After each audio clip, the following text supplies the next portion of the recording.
Hey guys, welcome back with me again in this channel.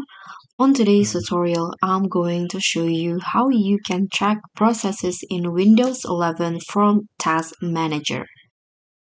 So the Task Manager is in Windows 11, allows you to view and also manage running processes, and this is a step-by-step guide to check them. First, you can just open the Task Manager. You can use keyboard shortcut, or you can also do it from the start menu or using search. Here I'm going to just use the search in here and find Task Manager. This one right here, you can click on it,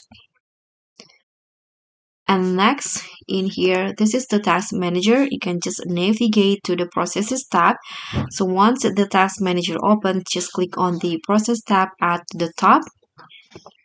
This is the process.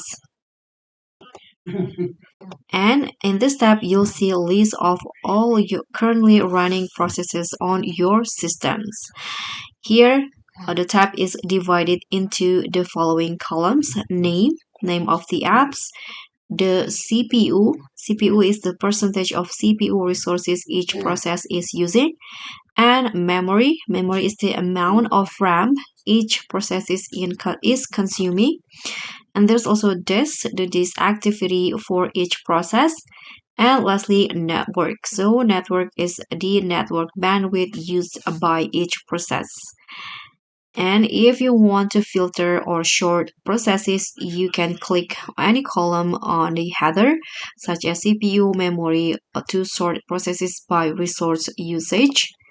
Like this, you can see that it will change accordingly.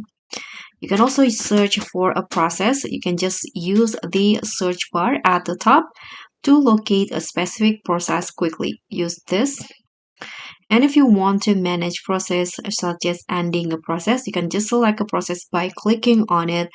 For example, here I'm going to just right click on this, and here you can click on the end task button at the bottom right corner to terminate it.